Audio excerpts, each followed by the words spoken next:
Estamos iniciando mais um podcast do nosso canal Conexão Apóstolas. Desta vez, nós vamos conversar sobre o documento, a encíclica Fratelli Tutti, escrita pelo Papa Francisco. Eu sou a irmã Paula, atualmente estou morando no Colégio Sagrado Coração de Jesus, em Marília, e tenho aqui mais dois convidados especiais.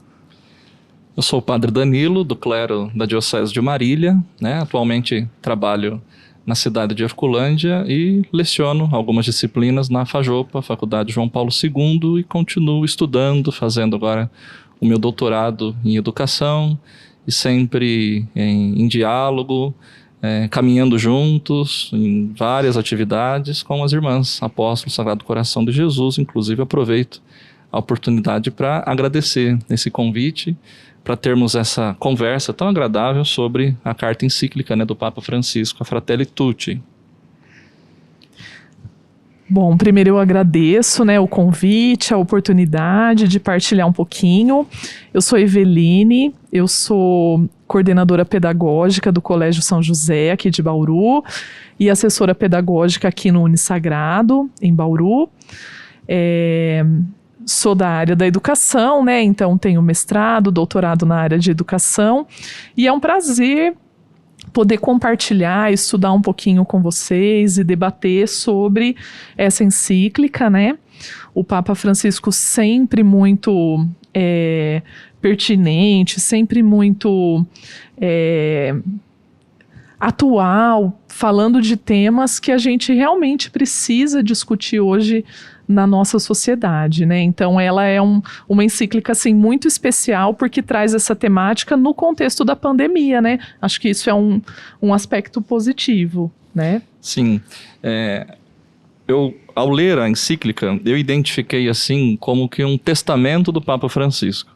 Ao escrever a Fratelli Tutti, eu identifiquei que ele de fato está demarcando mesmo ali um território a partir de tudo aquilo que ele pensa, sua especial contribuição para a igreja e para o mundo neste momento de pós-modernidade que nós estamos vivendo, com tantas revoluções, com tantas quebras de paradigma. O Francisco de Roma, inspirado no Francisco de Assis, daí o título da encíclica, a Fratelli Tutti, todos irmãos, que era uma forma com a qual São Francisco de Assis se expressava, com seus irmãos de convento, como um estilo mesmo de vida. Ele dá o seu recado, O Francisco de Roma está dizendo para o mundo: olha, nós precisamos ser irmãos, nos tratarmos como irmãos, precisamos nos considerar, valorizarmos aquilo que o outro tem de bom, numa cultura de tanta lacração, que é um termo que a juventude tem utilizado, e em tantos meios que nós estamos acompanhando, com hostilidades, discurso de ódio, de atentados assim graves, sérios à própria vida, à dignidade humana. Francisco oferece uma salutar contribuição, com pitadas assim bem calorosas, para dizer, puxando mesmo a nossa orelha, dizendo: humanidade, vamos acordar para a vida, a partir do apelo do Evangelho, da própria doutrina social da Igreja. Uma grande contribuição, sem dúvidas, E acho que como não poderia ser diferente, nessa proposta do Papa, uma das coisas que mais me tocou, assim, nesse documento é o fato dele ser um documento para todos, para todas as religiões, para todas as pessoas. Então ele usa essa expressão, para todas as pessoas de bem, Então isso acho que já é um grande passo, A gente só vai conseguir caminhar para uma sociedade de paz a partir do momento que tudo for para todos, Sim. Então eu acho que isso também é um ponto bem importante, assim, da encíclica, E algo que o Padre Danilo falou, que veio a calhar justo com o momento da pandemia, que nós estamos vivendo, e que são situações que já tinham emergido no mundo, mas que agora foram muito mais. Ele já estava escrevendo a encíclica quando houve a pandemia, e então ele adaptou e veio exatamente a calhar, Porque ele já começa logo na introdução dizendo assim: tivemos a oportunidade com a pandemia de conseguir desenvolver em nós a capacidade de fazer algo junto, pensando no bem comum, salvar a todos, preservar a vida de todos, distribuir vacina para todos, respiradores para todos. Entretanto, o que a gente constatou na prática, não, foi uma disputa de narrativas, Sim. um nacionalismo, um fechamento, uma violência Sim. de uma nação em relação a outra, disputas políticas, que expressa justamente o que talvez está aí dentro do coração do homem, né? Sim, do ser humano, né? Até falando sobre isso, padre, trazendo isso para a nossa realidade, né? Quando a gente começou a ver pessoas tomando vacinas diferentes, as pessoas começaram a brigar, né? Assim, não, eu tomei de tal marca, não, eu tomei de outra marca. Então, assim, no momento em que a única coisa que a gente quer é que as pessoas sejam imunizadas, né? Aí o ser humano resolve brigar pela marca da vacina, né? E uma das coisas que ele fala e que me chamou muito a atenção é o fato de que quando a pandemia passar, né, as pessoas não saiam aí numa forma enlouquecida de consumo, né? Agora eu vou comprar tudo que eu não comprei nesse tempo, né? Porque é uma preocupação que a gente tem. Então, assim, uma coisa que era para ser uma lição de vida, né, corre o risco de ser o aumento das desigualdades, né? Das diferenças entre as pessoas. Então, isso é muito importante, né? De fato, a pandemia tornou, assim, bem clara as desigualdades que existem, Sim. né?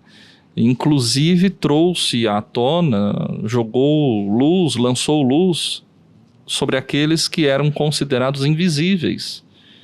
Pessoas que necessitaram, por exemplo, de um auxílio emergencial e que eram considerados como que invisíveis. Nós não olhávamos para eles não existiam simplesmente. É um grande número de desempregados, desalentados. Olha, de fato, ou a gente tira as lições que ela está nos propondo, ou nós não compreendemos o recado que Sim, Papai do Céu exatamente. está nos dando com essa possibilidade aí de pandemia, né? Sim, sim.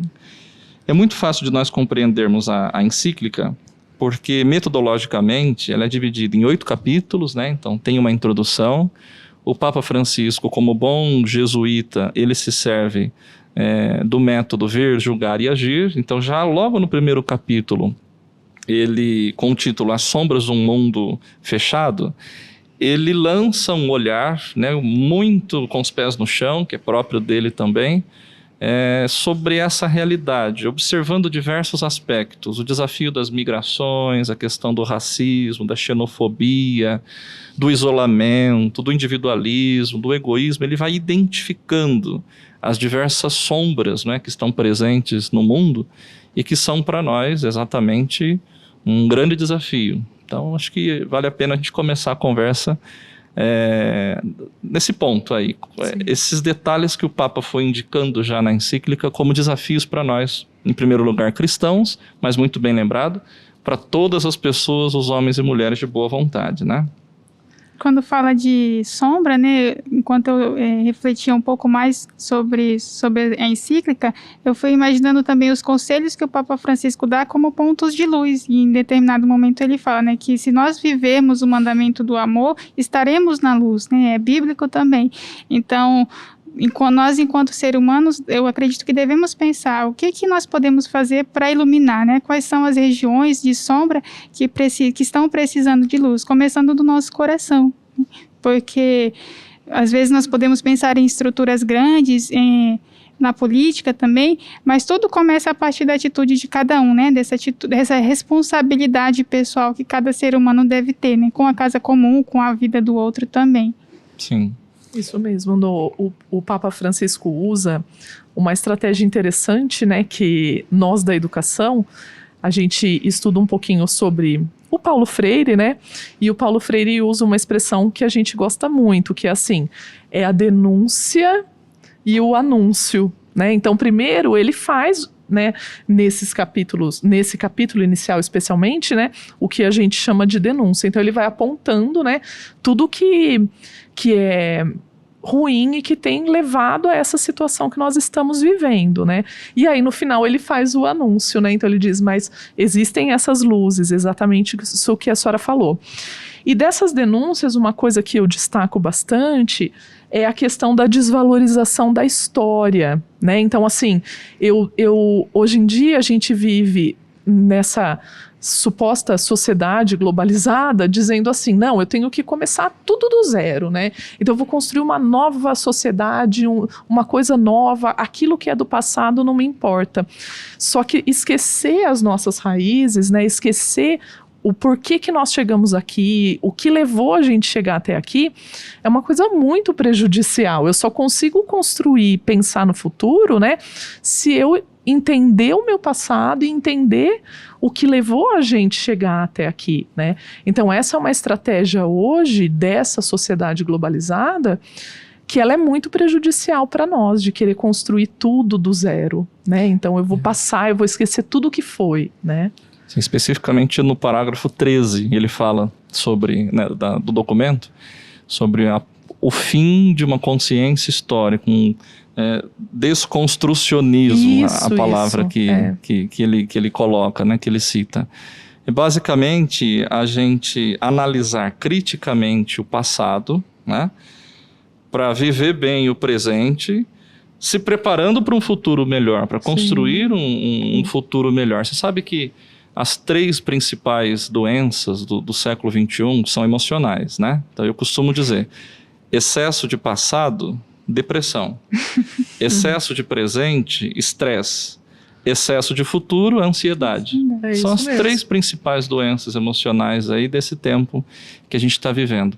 Se perde a consciência histórica, ou seja, se não olha para o passado para identificar as grandes guerras, as situações que nós já superamos, o tanto que já evoluímos, aquilo que fomos capazes de construir, de desenvolver, a própria tecnologia, o mundo digital como algo bom. Sim. O desenvolvimento de vacinas, né? Doenças que nós já encontramos cura, né? Como que a gente consegue, de fato, construir um futuro melhor se desconsiderarmos, né, como a professora estava dizendo, o nosso passado, né, as nossas raízes. Depende do olhar que a gente dá, né, como o senhor falou, um olhar positivo para a história, né, não apenas crítico, olhar o que não deu certo. E crítico, exatamente, né, analisando com criticidade mesmo, com um olhar sério e respeitoso, né, daquilo que foi construído antes de nós, que afinal de contas nós estamos aqui de passagem. Sim, isso mesmo. Né? Quando nós chegamos nesse mundo, já existiam outros que plantaram a semente, que regaram, que fizeram germinar, brotar, dar frutos, etc. Nós estamos fazendo essa experiência, essa aventura, essa passagem que nós chamamos de vida, e daqui a pouco nós vamos passar também, e outros virão. Sim. Né? Lá na frente, nos últimos capítulos, até ele usa uma expressão bem interessante sobre a questão política, que ele diz assim, que o político ele vai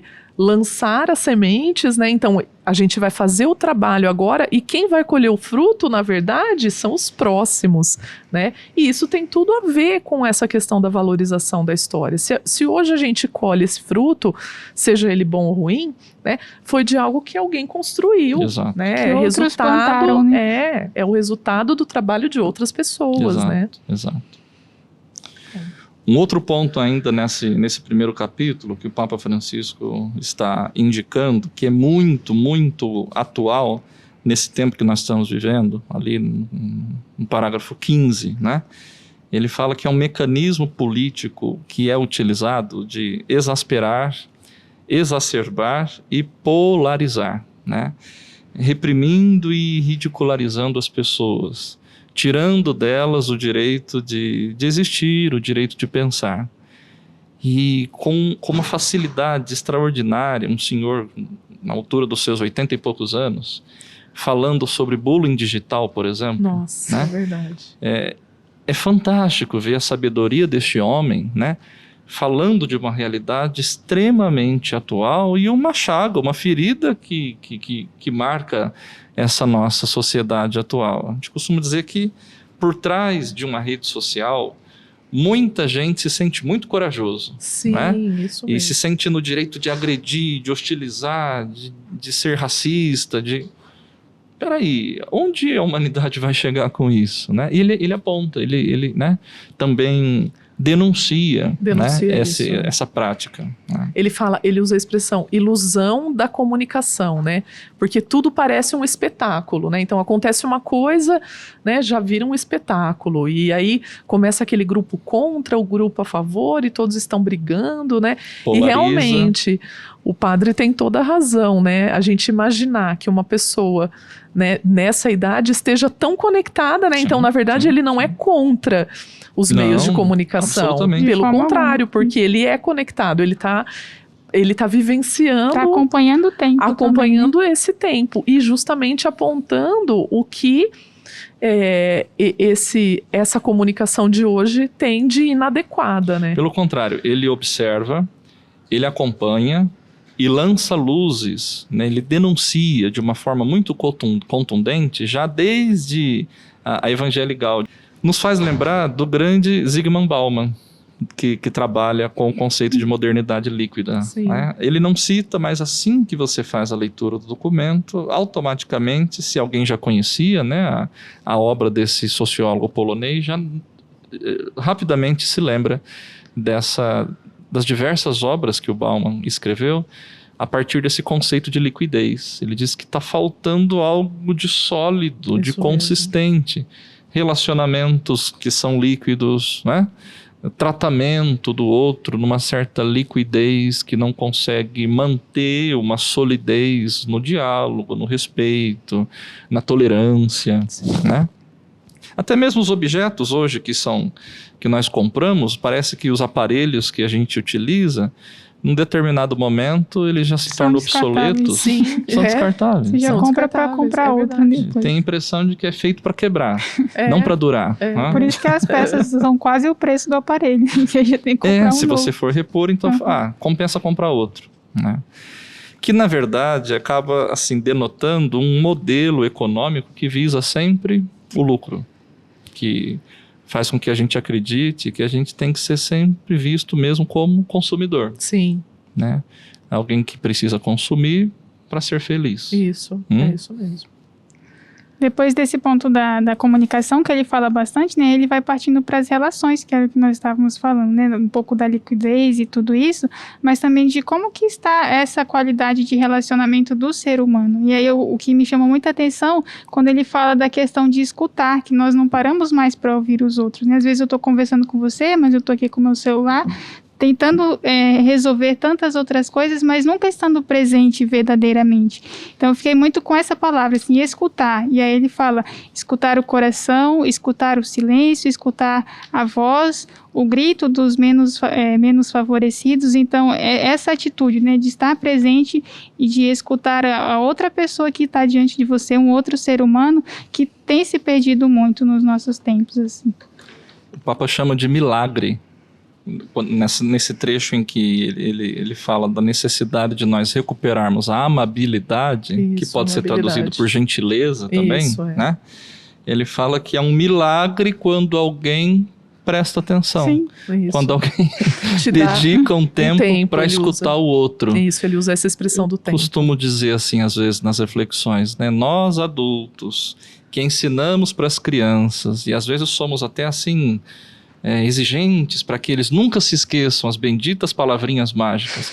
Por favor, obrigado, me desculpe, eu te amo, me perdoe. Às vezes a gente esquece de utilizá-las no nosso relacionamento, no nosso trato, né?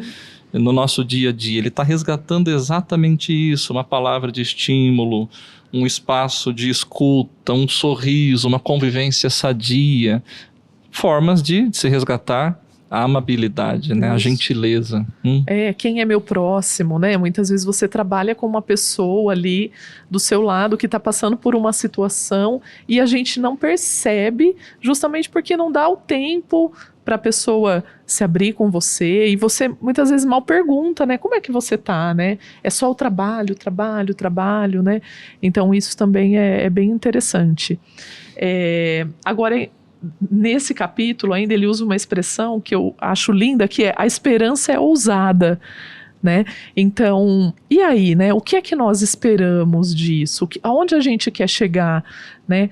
quando eu penso, né, que eu preciso dar atenção ao meu próximo, eu espero exatamente o que disso, né? Qual é a sociedade que a gente busca? Então, realmente, hoje em dia, ter esperança, ter esse olhar de esperança é uma ousadia, né? Porque a gente fica tão desacreditado muitas vezes que imagina que nós não vamos conseguir com os nossos pequenos gestos, né? Como o padre mesmo acabou de comentar, a gente não vai conseguir mudar nada, né? Então a esperança hoje, ela é uma atitude ousada. No final de em meados de 2013, eu tinha acabado de ser ordenado padre e tive a graça de participar da Jornada Mundial da Juventude no Rio de Janeiro. E eu estava lá, presente, quando o Papa Francisco disse isso várias vezes, assim, alto em bom som, forte para a juventude. Não vos deixem roubar a esperança. Isso é muito forte, né? Sim. Dizendo para aqueles milhões de jovens lá presentes, escutando essa palavra de ânimo, de estímulo do Papa, dizendo, não vos deixem roubar a esperança. De fato, é o que nos faz acreditar em todas as outras coisas, no próprio ser humano, né? Nas nossas potencialidades, na nossa capacidade, na nossa própria força de agir, de atuar no mundo. Se perdemos a esperança, aí a gente enfraquece a utopia, enfraquece o sonho e já não consegue mais de fato acreditar em mudanças, em transformação, num mundo melhor, né? Que é possível sim. Sim, é com possível certeza. Sim. Temos que continuar acreditando.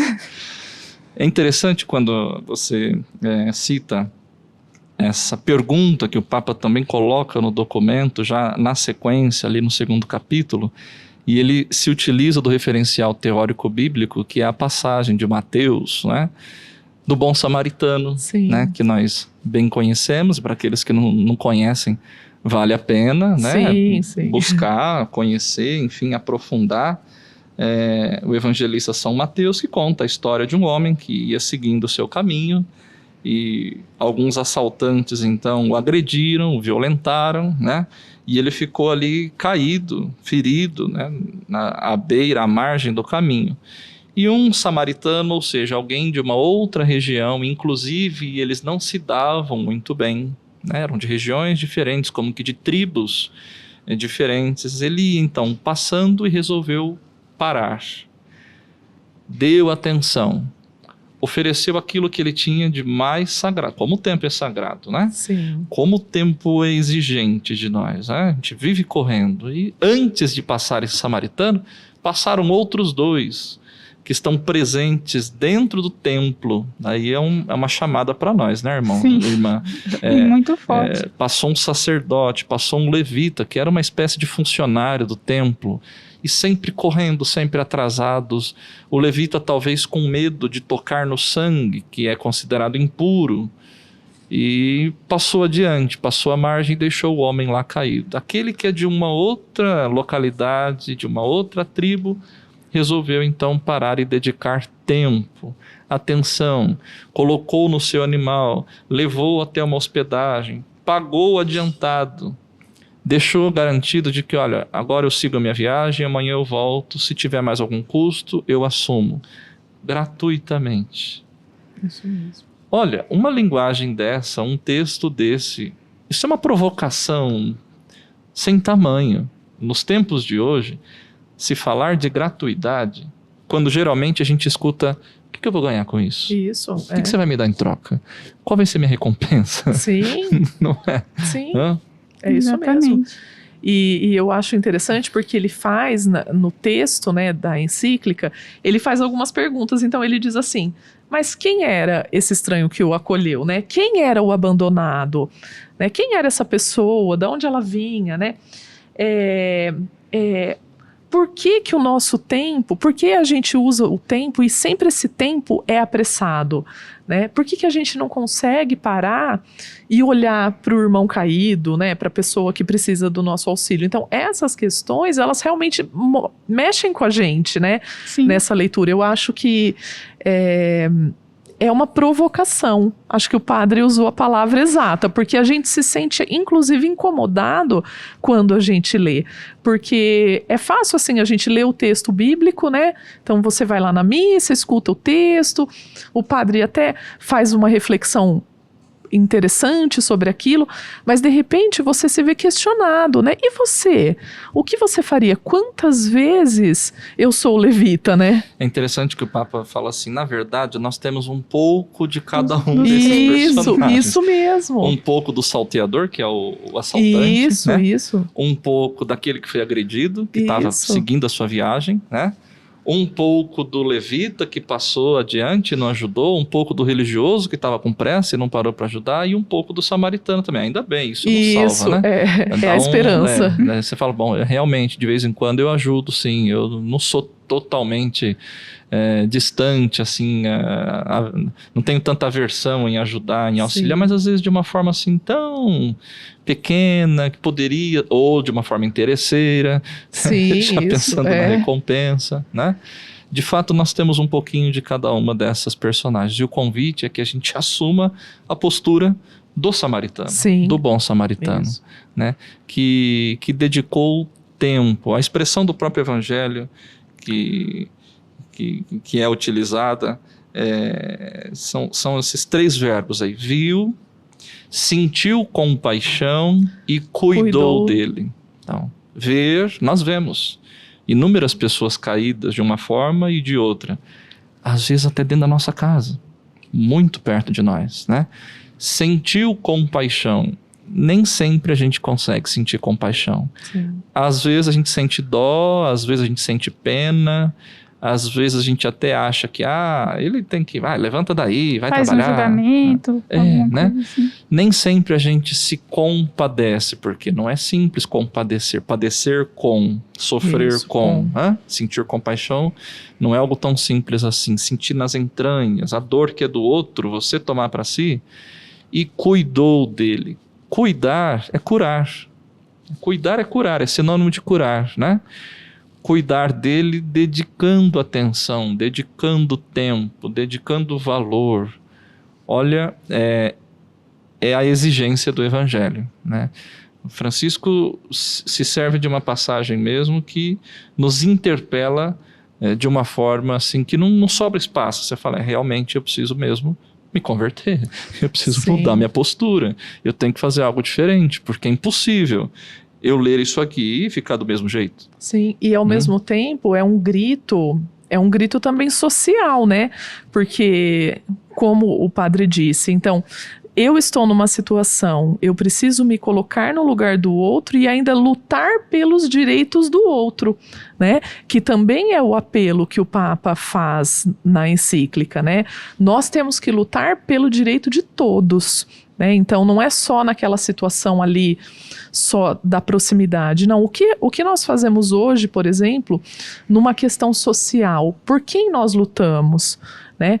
Eu quero o direito de quais pessoas? De todos. Eu quero que todos tenham uma vida digna. Ele traz a questão da casa comum, né? Então ele traz a questão da luta pelo planeta.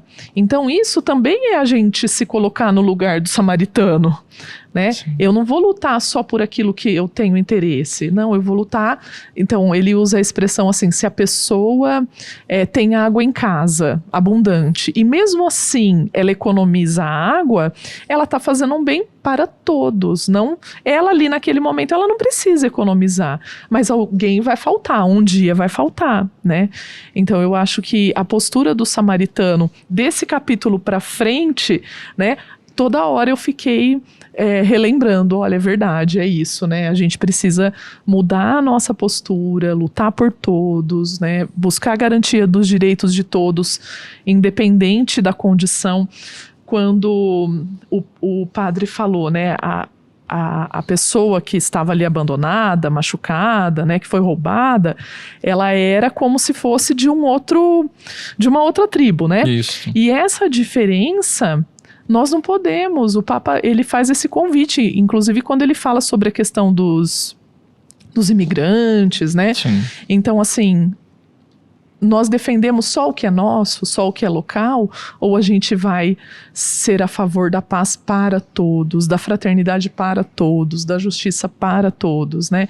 Então, independente de quem está caído, eu tenho que ajudar, né? Então acho que isso também é um ponto relevante, mas a marca do samaritano, ela, para mim, ela ficou daqui para frente, a leitura já é outra, porque a gente fica sempre nos remetendo à lembrança, né, do samaritano. Ele cita a regra de ouro do Evangelho, né? Tudo aquilo que eu quiser que os outros façam a mim, que eu faça também aos outros, né? Se eu quero ser bem tratado, em primeiro lugar eu devo tratar bem as pessoas. Se eu quero ser tolerado nas minhas ideias, que eu seja capaz de tolerar o outro, né? Se eu quero ser acolhido e escutado, que eu saiba acolher e escutar também, sempre nessa troca, né? Aí, de fato, as relações podem ser transformadas, né? São outras, sem dúvidas, né? E nos faz recordar também a campanha da fraternidade deste ano, né? Enquanto eu estava lendo, eu fui lembrando muito. Em 2020, que o tema foi Fraternidade e Vida, o lema era justamente esse. Viu, sentiu compaixão e cuidou dele. Que era o tema da vida, foi assim, como ele lançou a encíclica em outubro de 2020, no final do ano passado, eu falei, nossa, tem muita consonância. Tem a ver com o que nós aqui refletimos, rezamos na quaresma do Brasil, e no final do ano o Papa Francisco oferece o presente com a encíclica citando o texto bíblico do Bom Samaritano, o mesmo texto bíblico. Foi uma surpresa muito agradável, né? Muito agradável, sim. Na sequência ele ainda fala de uma corresponsabilidade, né? Que existe, que deve existir entre nós. E aí uma alfinetada muito interessante dizendo assim, olha, nós não devemos esperar tudo dos nossos governantes, seria infantil. E muitas vezes a gente se comporta assim mesmo, né? Se tem um problema sério no bairro, ou na escola, ou em casa, ao invés de eu me perguntar assim, poxa, o que eu posso fazer para resolver? Muitas vezes nós dizemos assim, alguém tem que fazer alguma coisa. Mas alguém quem? Pera lá, né? E é mais fácil a gente distribuir responsabilidades e dizer que a culpa é do presidente, é do governador, é do prefeito, é do bispo, é do papa. Põe na conta de alguém, é do coordenador. É do padre. É do padre, né? Mas e a minha parcela de responsabilidade, né? Então ele está lembrando aí essa corresponsabilidade e diz, é possível começar de baixo, né? Caso a caso, lutar pelo mais concreto e local. E aí isso me faz lembrar dos tempos de pastoral da juventude, que a gente já utilizava essa expressão, né? Pensar globalmente, agir localmente, né?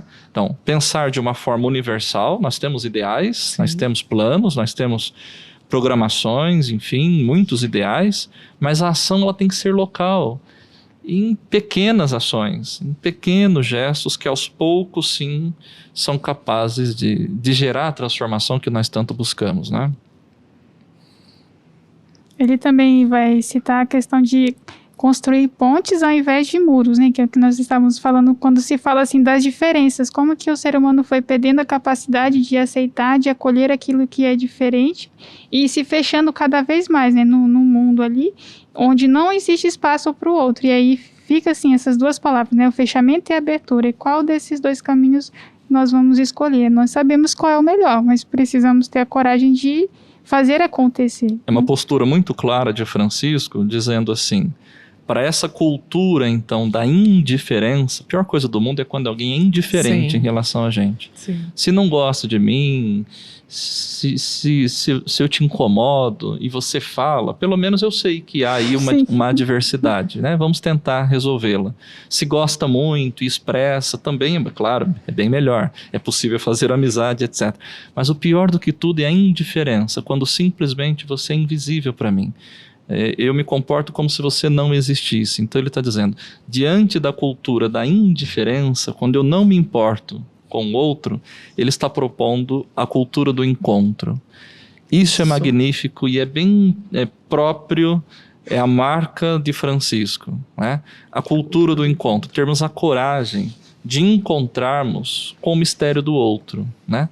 Termos a coragem de entrarmos no coração do outro, termos um coração aberto para permitirmos que o outro entre também e participe aqui do mistério que nós somos, que nós temos para oferecer, né? É verdade. É uma parte assim do documento e do próprio Francisco que fica assim de uma forma muito clara essa questão dos muros, né? Os nacionalismos fortes, fechados, duros, cruéis, violentos, uma autodefesa desnecessária, sobretudo em relação aos migrantes, porque veja bem, todos nós aqui, brasileiros, temos descendência de outras nações. Sim. Nós não existe a nacionalidade pura para dizer, não, eu sou só brasileiro. Mas o que é o brasileiro? É uma miscigenação de índio com africano, com italiano, é uma mistura muito grande, né? E outra coisa, ninguém é obrigado a viver o resto da vida no país em que nasceu. Sim. Existe a liberdade para migrar, para tentar a vida, para tentar ser feliz em outro lugar. E esses nacionalismos fortes e violentos que vão surgindo, eles interpõem essa possibilidade, esse direito da pessoa se locomover, da pessoa migrar, da pessoa tentar ser feliz num outro lugar. Fazer aí, novas experiências. Levantam-se muros e se fecha para o diálogo, para a conversa, para a acolhida. Francisco vai dizer não a uma cultura de muros. Sejamos capazes de construir pontes. Né? Sim. Um dos trechos que ele fala também nesse capítulo, eu até anotei porque eu gostei muito. Ele diz que um caminho de fraternidade só pode ser percorrido por espíritos livres e dispostos a encontros reais, que é o que nós já conversamos, né? A questão do encontro verdadeiro com a outra pessoa e não superficial.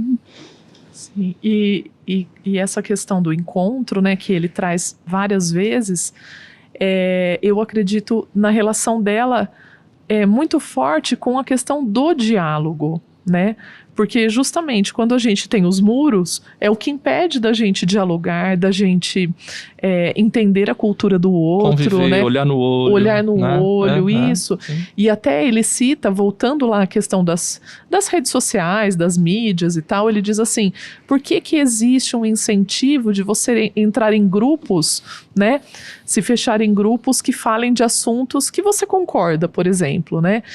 Porque isso faz com que você nunca consiga ver o outro lado, o outro argumento, a outra forma como a pessoa pensa, né, os diferentes posicionamentos. Então, a cultura do encontro é a cultura do diálogo e isso nos faz crescer, né? A gente vai aprender mais, a gente pode mudar o nosso posicionamento, a gente aprende a respeitar o outro, né? Porque o posicionamento dele não precisa ser o meu, mas eu posso tratá-lo com respeito, entender por que ele se posiciona assim, né? Então eu penso que isso é bem significativo, né? O encontro é o que nos permite o diálogo. Nós não tínhamos conversado até então e agora a gente não consegue parar, né? Então é isso, porque nos foi permitido nos encontrar, né? E mais, posso não concordar com nada que você está dizendo, mas eu devo garantir o espaço, o tempo para que você fale aquilo que você acredita. Posso discordar totalmente daquilo que você está defendendo, da ideia que você traz, mas eu tenho que garantir que você fale, que você se expresse, que você apresente aquilo que é verdade para você, aquilo que você considera de fato como algo positivo, satisfatório para a sua vida. É o grande mistério do diálogo, que geralmente nós temos a tendência de confundir e achar que diálogo, por exemplo, seja um jogo de xadrez. Qual que é o objetivo do jogo de xadrez? É sempre colocar o outro em xeque. Né? Checkmate. Para deixá-lo sem saída. Isso não é diálogo. Às vezes a gente confunde o diálogo, por exemplo, com técnica de vendas. Né? Eu tenho um produto aqui muito bom e eu preciso convencer você de que esse produto de fato tem uma qualidade, né, inquestionável e você precisa adquiri-lo. Se você não adquiri-lo, você vai ficar para trás. Então não é técnica de convencimento. Não. É compreensão, é abertura, é aceitação, né, daquilo que o outro é e daquilo que ele pode ser a partir dessa abertura para o diálogo, né, para o encontro. Isso é lindo. Né? Que é justamente o tema da campanha desse ano, de 2021, que nós refletimos aí. Fraternidade, diálogo, compromisso de amor, que foi uma campanha ecumênica que deu pano para manga. Muitos grupos se levantaram dizendo que não tem que ter ecumenismo, que não tem que ter diálogo interreligioso, que só um grupo está certo. É de saltar os olhos, a gente fica impressionado, assim, surpreso, por ver que essas pessoas existem e defendem esse tipo de consideração. Sim. Poxa. Que é contrário a tudo isso, né? Uma expressão que o Papa usa, né, sobre um termo, eu achei bem interessante e eu particularmente compreendi bastante, talvez o padre, né, possa até falar um pouco mais, é a questão da utilização do termo minorias, né, que ele diz assim, que quando a gente usa esse termo minorias, tende a eu aumentar as desigualdades, né? Eu achei que essa é uma reflexão teórica até bastante interessante, né? Porque ele diz, né? A gente fala sempre minorias, então tende a eu deixar essas minorias cada vez mais separadas, segregadas. É esse o entendimento mesmo, padre? É o grande desafio que nós temos de encarar de frente, né, da meritocracia. Por quê? O tempo todo nos é oferecido a ideia, quando não incutida mesmo na nossa mente, na nossa cabeça, de que nós temos que produzir lucros, resultados e com eficiência. E que a gente não pode errar. Quem erra fica para trás. Quem chega um minuto atrasado já não consegue, né? Estamos todos na mesma corrida. Quem chega em primeiro lugar recebe todos os louros, todas as glórias. Mas quem chega em segundo, quem chega em terceiro, quem chega em último, mas conseguiu completar a corrida. Na própria educação a gente trabalha essa questão também. E o esforço daquele aluno, por exemplo, né? Sim. O esforço daquela pessoa que se dedicou, que correu atrás, que se esforçou, de que trabalhou, de que se utilizou dos meios que tinha para conseguir, de fato, não alcançou todos os objetivos, mas alcançou outros. Como que avalia? Como que identifica? Então, quando se fala de minorias, por exemplo, geralmente o que está por trás é essa concepção da meritocracia, né? Um exemplo muito fácil assim de compreendermos essa questão é a mãe em casa, por exemplo, né? Que tem mais de um filho. Em algum momento da vida, corre o risco de um filho virar para a mãe e falar assim: a senhora ama mais o outro do que a mim. Eu penso que a senhora gosta mais dele do que de mim. E a mãe tem que fazer um esforço com muito jeitinho, com muita pedagogia materna, de explicar para ele: não significa que eu amo ele mais do que você. Significa que ele me dá mais trabalho. Então exige que eu tenha mais presença próximo dele, né? Ele exige que eu fique mais perto. Se eu sair de perto, ele apronta. Se eu sair de perto, ele adoece. Se eu sair de perto, então eu dou mais atenção para ele, né? E geralmente pode surgir essa ideia, então, de que o seu grupo está sendo mais favorecido do que o meu, né? É exatamente, teologicamente falando, como poderíamos explicar também o próprio amor de Deus. Ele não nos oferece um prêmio porque nós somos merecedores. Por exemplo, o amor de Deus por nós não é porque nós merecemos, porque não merecemos mesmo. Somos pecadores, somos limitados, somos frágeis, né? Mas por que Deus então nos ama se nós não merecemos seu amor? Ele nos ama simplesmente porque nós precisamos do seu amor. Olha, os 5 dedos da mão, eles são totalmente diferentes, né? Eu não gosto de um mais do que o outro. Cada um tem a sua função, como os próprios membros do corpo. E um não é mais importante do que o outro. Isso é São Paulo que fala lá na carta aos Coríntios também, que nos ajuda nessa compreensão. Aquele que precisa mais, então, ele é, digamos assim, se ele necessita de mais atenção, ele deve receber mais atenção. Esse é o conceito, pela misericórdia, que é outra marca de Francisco, de justiça. O que diz o conceito comum de justiça, e no documento aparece também, né? Dar a cada um aquilo que lhe é devido. É o que nós aprendemos, esse é o conceito de justiça. A justiça, pelo viés da misericórdia, aí sofre uma alteração. Dar a cada um de acordo com aquilo que ele precisa. Aí muda a diferença. Sim, né? Grande diferença.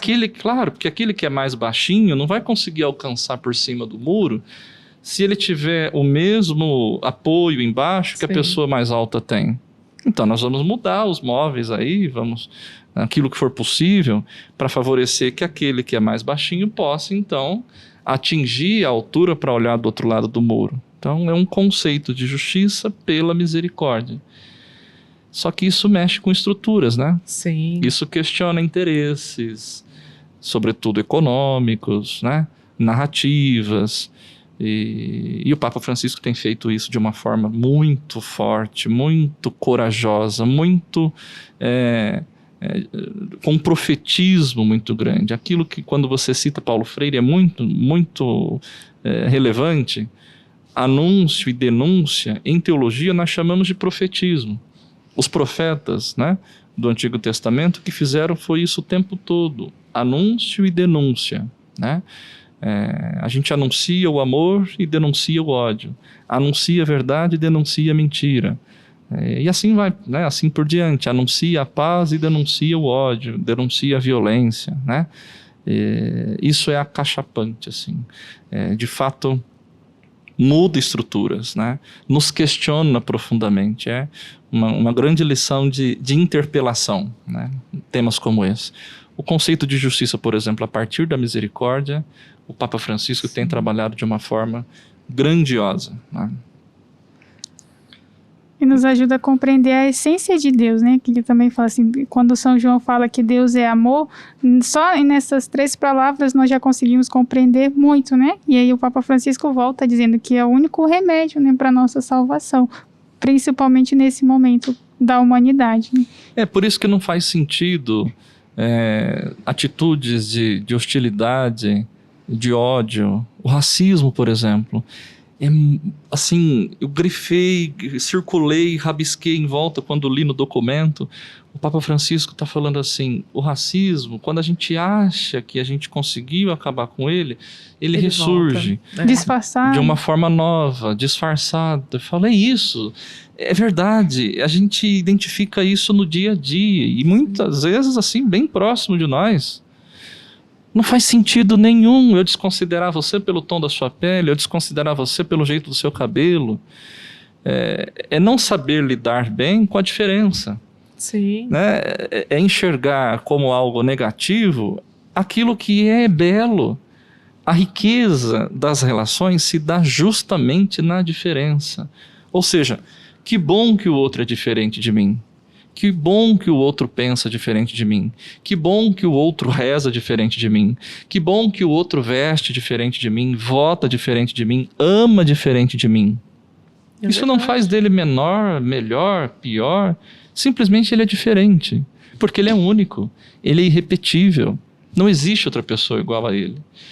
Será que eu não tenho nada para aprender com ele? Mas é difícil aprender, né? Sim. É difícil se abrir, é exigente. Então, quando o Papa Francisco nos convida a sermos todos irmãos, porque somos filhos do mesmo Pai, o subtítulo é sobre a fraternidade e a amizade social. Fraternidade, frater, irmão. Conseguir ver o outro não como um adversário, isso, a ser abatido, a ser combatido, a ser abominado, a ser jogado fora, mas como irmão. Irmão a gente não escolhe, irmão nasce. Ou você ama, ou você rejeita, né? Sim.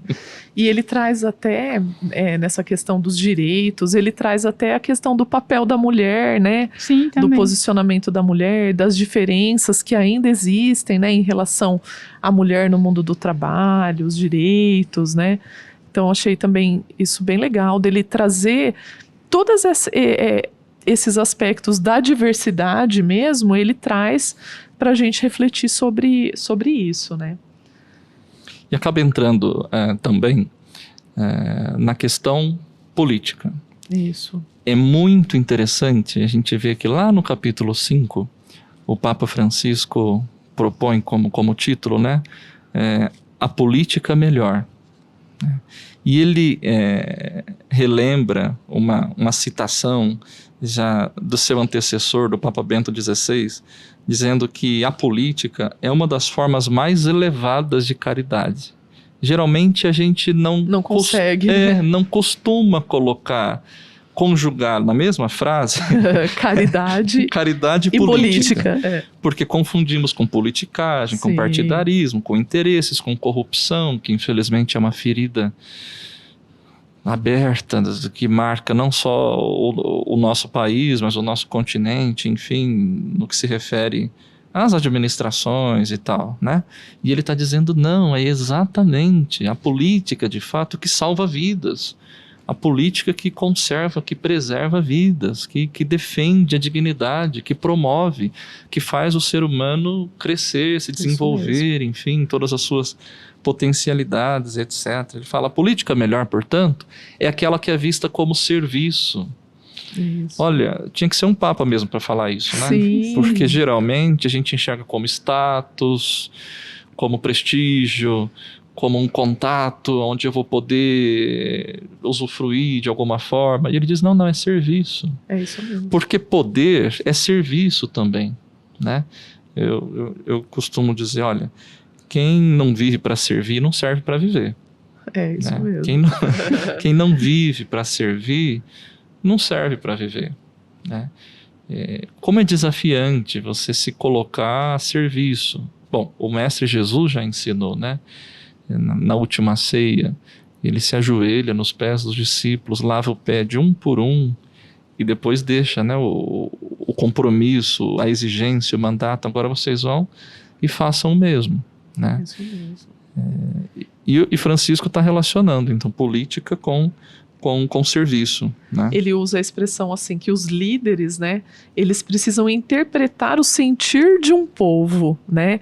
Então, a gente imaginar assim, que as nossas lideranças políticas, né, elas precisam entender o que o povo realmente precisa, quais as necessidades, as lutas, né? Então, acho isso também é bem legal. Pensar assim, que os interesses, eles não são os interesses daquela pessoa que está ali nos representando, né? Porque a gente escolheu aquelas pessoas para nos representar. Simplesmente. Né? Simplesmente, né? E aí elas precisam, talvez, né, eu acredito, nessa cultura do encontro, ouvir a voz do povo, né? E perceber e sentir quais são as necessidades do povo, onde estão, né? Então, naquele município, naquele estado, nesse país, né? O que é que esse povo precisa, né? Para que ele tenha garantido os seus direitos, né? A sua liberdade. E em diversas instâncias. Isso. Dentro das nossas realidades também. Do nosso trabalho. Dentro de casa. Isso, dentro de casa. Que é uma instância também de poder aonde se realiza a política. Veja, é o grande desafio de nós, de fato, conseguirmos nos entendermos como seres políticos de relação. Precisamos inovar a palavra. O tempo todo mesmo. a gente faz política. O tempo todo a gente negocia. Sim. O tempo todo a gente combina prazos, tempo, espaço, limite, regra. Isso é política. Sim. E geralmente a gente não enxerga dessa não enxerga forma. assim. Sim. Né? Então, como que isso é possível? Pelo diálogo, um diálogo aberto, mediante a escuta, a paciência, o respeito, né? Respeitando a pluralidade de ideias, respeitando a diversidade. Nós somos diversos. É aquilo que eu dizia, se o outro é diferente, isso não pode ser um problema para nós. Pelo contrário, deve ser um ponto de convergência. Porque em algum momento, em tudo aquilo que você me propõe, eu vou ter algo para aprender. É impossível que eu faça uma experiência com você e um diálogo, por breve que seja, eu não tenha nada para aprender com tudo aquilo que você está dizendo. É impossível. Sim. Nas diversas situações de relacionamento às quais nós nos submetemos, né? Sem dúvida. É um grande desafio do aprendizado, né? E ele usa até a expressão o amor político, né? Então ele diz assim, o amor político, quando se une a outros para gerar processos sociais de fraternidade e justiça para todos. E que isso a gente pode considerar como o campo da caridade mais ampla, a caridade política. Sim. São trechos muito significativos, muito interessantes, em que Francisco faz um convite para nós nos reeducarmos, Sim. né? A partir dessas considerações que que ele apresenta no documento. Os sacrifícios em nome do amor, essa política pelo viés da caridade, né? Ele diz assim, ele usa a mesma expressão da ponte, mas dizendo assim, não basta eu ajudar o idoso a atravessar o rio, eu preciso construir a ponte, né? Então, quais as condições, né, que eu preciso dar para as pessoas para que elas tenham, né, uma vida justa, fraterna, né? É até onde o amor pode ir, né? Não tudo aquilo que ele pode fazer. Isso mesmo. É caridade ajudar a atravessar o rio, mas é caridade suprema, é caridade ainda maior construir a ponte para que tantas outras pessoas consigam, também né? possam usá-la, possam, né, se servir dela.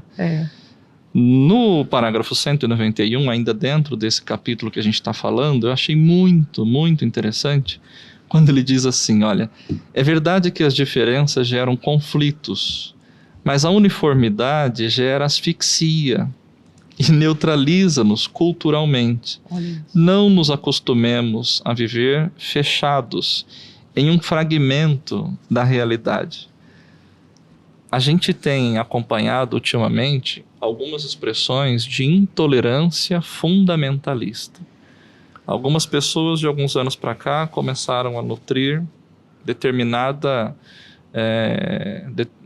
idolatria por alguns mitos, um amor apaixonado, escancarado por alguns ídolos, de tal modo que não conseguem dialogar, que não conseguem se abrir.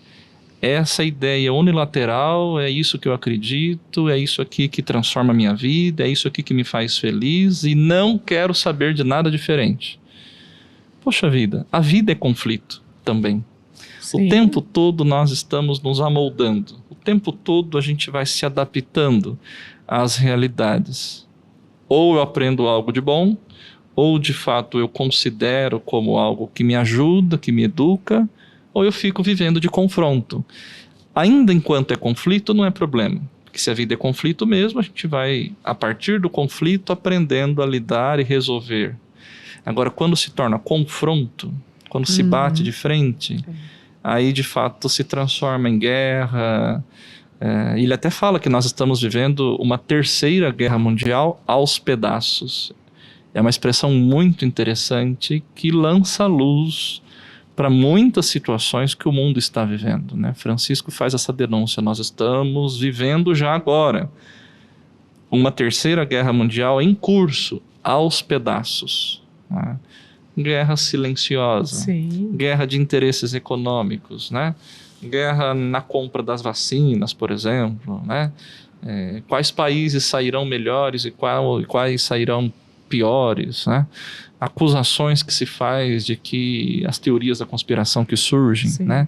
De que foi algo produzido para que o outro possa de fato sair melhor, etc. Bom, são os desafios da política onde reina a intolerância, o desrespeito, o ódio, né? Esses dias eu li uma postagem no qual a pessoa que postou recordou o atentado de 11 de setembro, né? E nesse momento uma das pessoas perguntou, né? Onde que está Deus, né? Em toda essa situação difícil, conflituosa, e aí alguém também respondeu, né? Que ele está nos bombeiros que estavam tentando salvar as vidas, em cada pessoa que estava ali tentando ajudar. Que foi uma pergunta que eu me fiz e me faço ainda, né, durante a pandemia. Onde que está Deus? E ele está em cada um de nós, sobretudo naqueles que estão tentando amar, ajudar, fazer o que é possível para que nós possamos superar este vírus e tantos outros que existem. Nos últimos 2 anos eu identifiquei nitidamente a presença de Deus muito, muito forte, muito próxima de nós, em todos os profissionais da área da saúde. Aquelas que ainda estão na linha de frente, arriscando a própria vida, em contato direto com o vírus, para salvar outras vidas. É a mesma analogia, né? Como a de um bombeiro que salva vidas num prédio que é atingido por um terrorista, como um profissional da saúde que está ali arriscando a sua vida diante de um vírus invisível. E né? Muitos se foram, inclusive, né? Muitos morreram como em heróis, nome desse amor, né? Sacrificaram Se sacrificaram por nós, né? Vamos cantar um pouquinho, irmã? Vamos. Falando de amor. Falando de amor Isso. E falando da presença de Deus, vamos cantar um refrão que fala justamente isso.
No capítulo 6, Francisco trabalha o conceito de diálogo e de amizade social.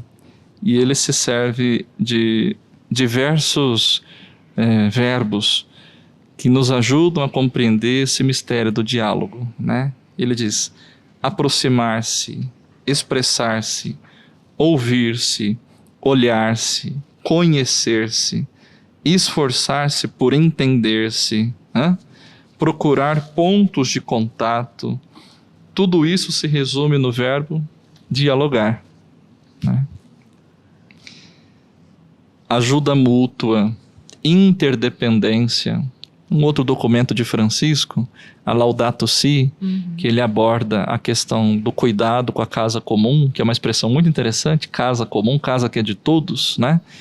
Ele nos ajuda nessa ideia de que tudo está interligado, toda expressão de vida, inclusive. Quando a gente fala que é preciso defender e promover a vida, mas qual vida, né? A vida de quem?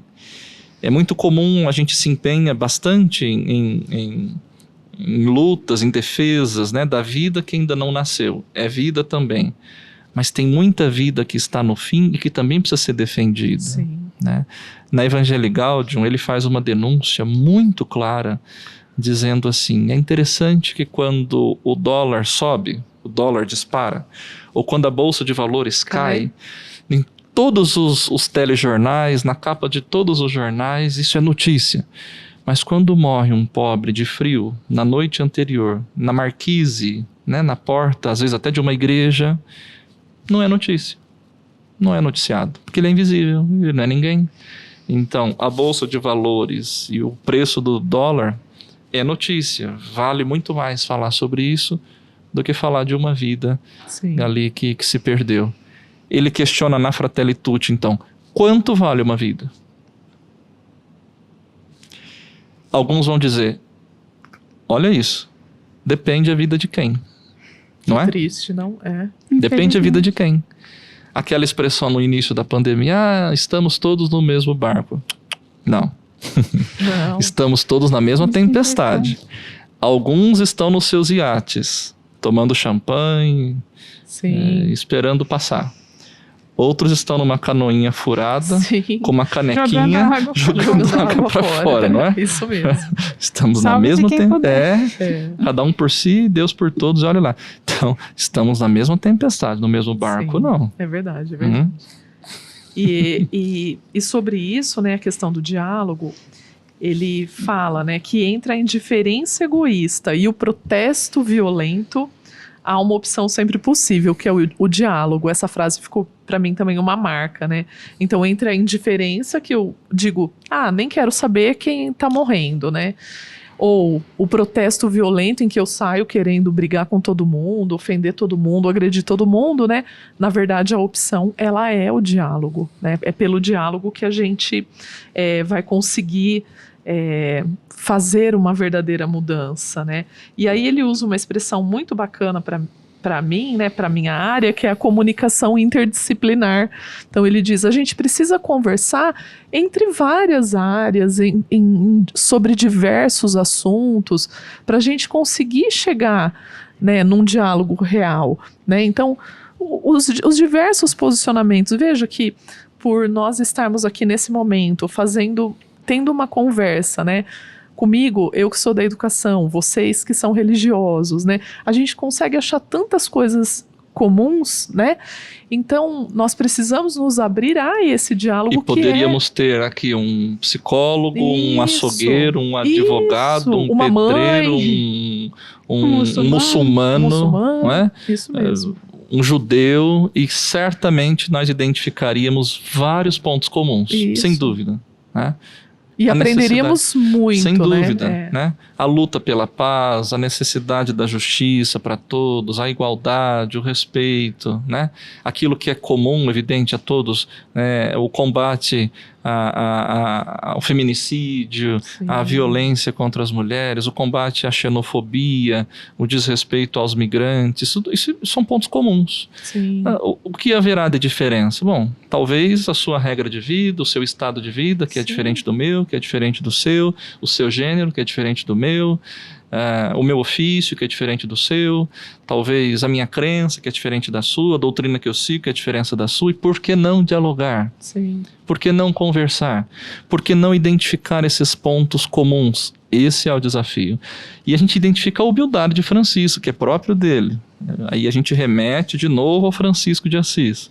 O Francisco de Roma se servindo da humildade do Francisco de Assis, com essa humildade de dizer, não, vamos escutar a todos, Sim. vamos consultar a todos, né? Vamos dialogar com o que pensa diferente, temos algo para aprender com eles, né? Ainda nesse capítulo é interessante, deu até um pouco de polêmica, lá no parágrafo 215, o Francisco cita o nosso poeta e compositor brasileiro, o Vinícius de Moraes, né? É um trechinho breve, curto, né? Ele diz assim, a vida é a arte do encontro, embora haja tanto desencontro na vida. Isso mesmo.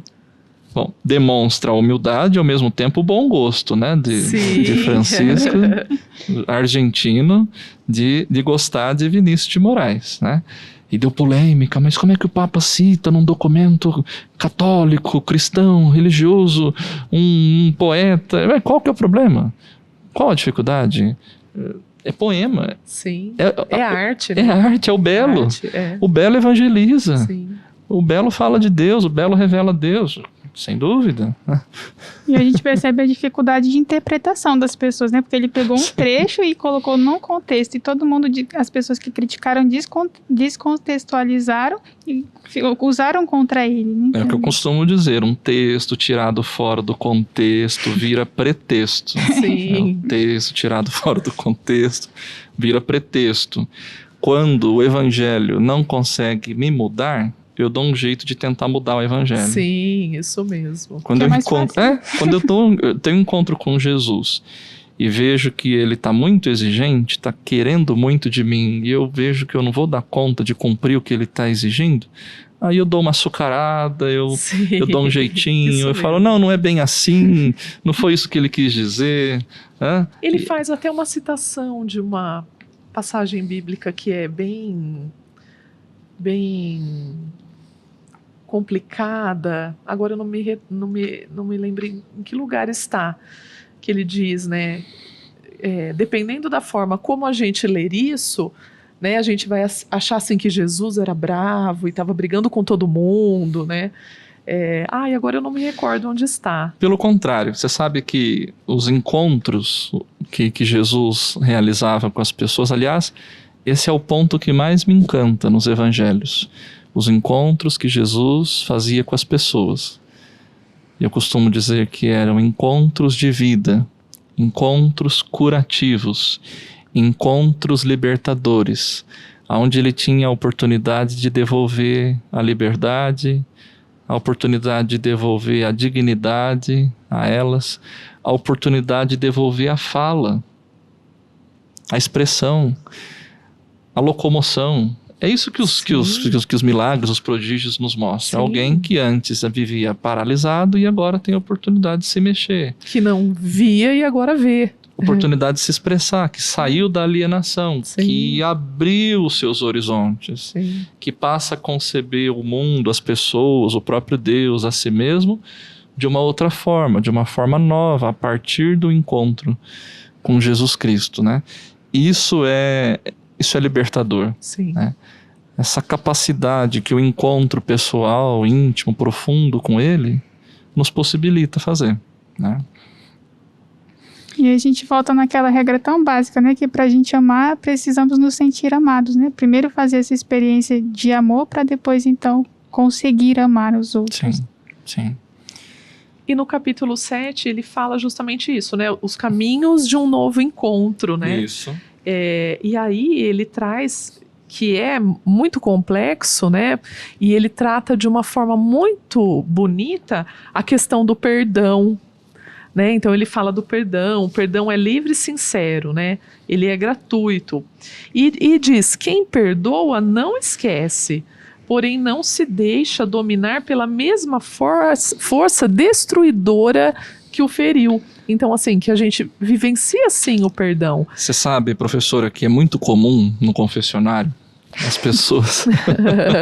pessoas virem para o padre dizendo assim: padre, eu perdoei, mas eu não consigo esquecer. E eu costumo responder assim: sinto informar, mas você não vai esquecer. Sim. Primeiro, porque os melhores e os piores momentos que acontecem na vida da gente, a gente não esquece. Jamais esquece, fica gravado, É. né? O dia da minha formatura, o dia que eu tirei carta, o dia que eu ganhei um presente legal, o dia que eu passei no vestibular, o dia em que eu ganhei na loteria, o dia que eu ganhei meu filho, o dia que eu fui ordenado, o dia da consagração, enfim, né? O dia que eu fui aprovado na banca, N situações, né? Claro que a gente vai lembrar para sempre, e a gente lembra com detalhes. Sim. A roupa que eu estava usando, o horário que eu recebi a notícia e tal. Mas os piores também, o acidente, a traição, quando falaram mentira a meu respeito, quando eu fui difamado, quando eu fui traído, quando eu fui, né, jogado de lado, enfim, a gente também não esquece. Simplesmente porque são departamentos diferentes, né? Então a gente fala assim, perdoar é no departamento do coração. E esquecer é departamento da cabeça. Sim. São diferentes, né? E, assim, a gente pode até esquecer se de repente desenvolver alguma doença que faz esquecer. Um Alzheimer, por exemplo, eu esqueci, não, pronto. Mas se não for assim, e tomara que não aconteça, claro, né? A gente não vai esquecer. É isso mesmo que Francisco está dizendo. Perdoar não é esquecer. Pelo contrário, é lembrar mesmo. Sim. É lembrar o mal que eu sofri para eu não repetir. Exatamente. Aí volta no Paulo Freire. Na pedagogia do oprimido, Isso. ele diz assim, olha, quando o oprimido consegue se libertar, ele tem que tomar cuidado para não se tornar opressor. Não é isso? Né? Porque muitas vezes é bem essa lógica que a gente vê ser reproduzida. Eu vou ganhar autonomia, eu vou crescer, eu vou me desenvolver, eu vou estudar, eu vou conseguir, eu vou dar a volta por cima, eu vou dar certo, eu vou vencer. Mas com qual perspectiva, com qual objetivo? Para eu oprimir aqueles que antes me oprimiam? Não, é para eu fazer diferente. Né? Se isso acontecer, mostra que algo ainda não ficou curado dentro da pessoa. Um círculo vicioso. Sim. Né? Ela reproduz o mesmo mal que ela sofreu.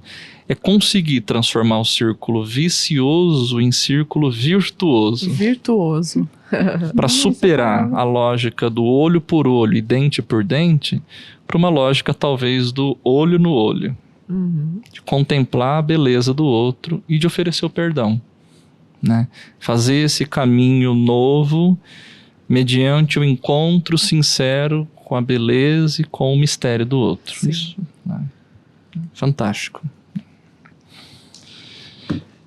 É interessante nós observarmos também que Francisco conclui o documento lá no capítulo 8º de uma forma totalmente nova. Ele está falando de ecumenismo. Sim. Ele está falando de diálogo interreligioso.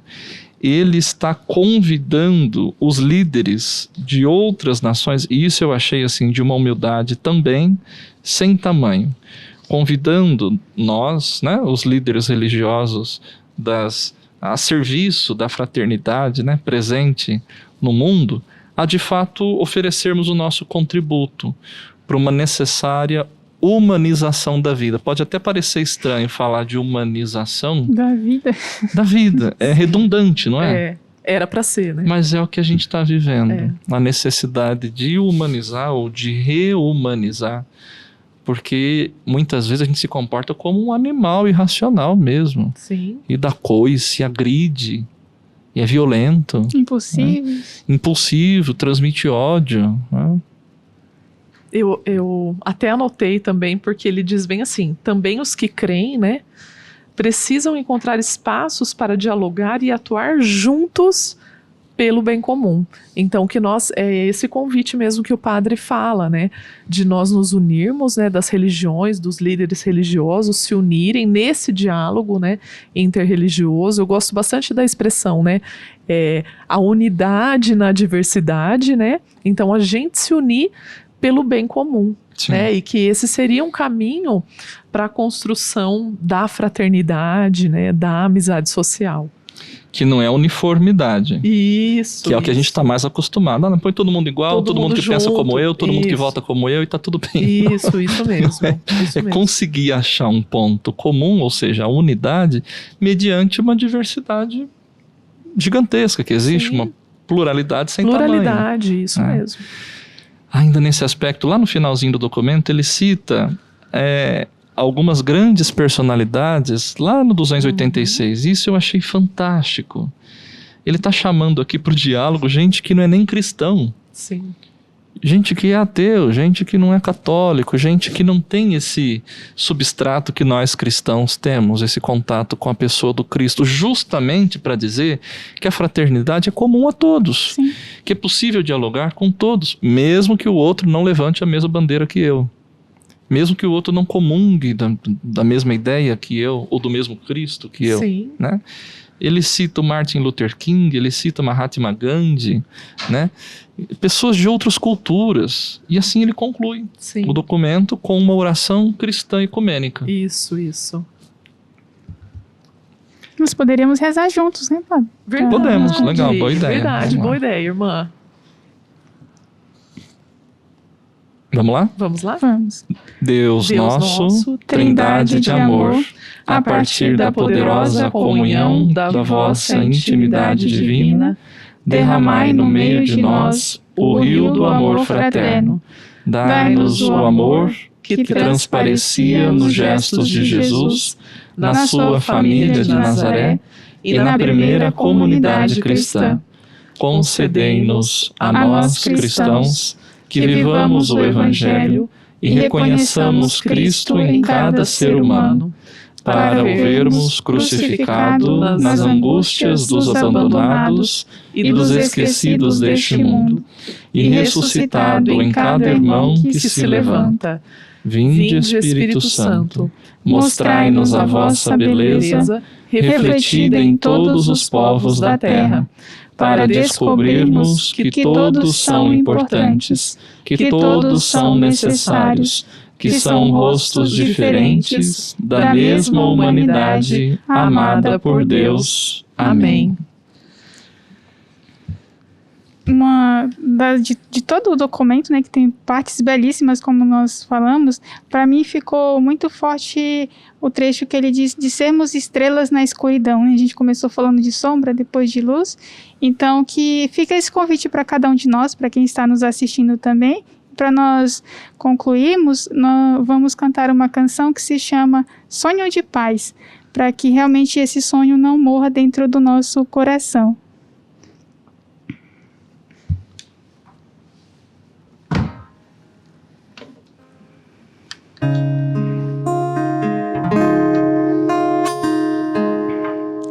Ele veio e ensinou que o amor conduz à unidade e que repartindo o pão a paz se faz realidade, que é preciso muito mais que um poema e um refrão. É preciso que o homem abra o seu coração. A paz que é tão sonhada, cantada em canções tão lindas, só chegará até nós quando ouvirmos a voz do Senhor. Há milhares de menores desprezados por aí, e há crianças inocentes que não têm pra onde ir. Eu eu estou presente neles. É a mim que rejeitais, se me negais vosso amor, como quereis ter a paz? A paz que é tão sonhada, cantada em canções tão lindas, só chegará até nós quando ouvirmos a voz do Senhor. Se hoje fabricais bombas, muitas armas e canhões, tanto mais duros e frios serão vossos corações. Mas é tempo de mudança, de voltar para o Senhor e de se cantar com a vida, que mais forte é o amor. A paz que é tão sonhada, cantada em canções tão lindas, só chegará até nós quando ouvirmos a voz do Senhor. Só chegará até nós quando ouvirmos a voz do Senhor.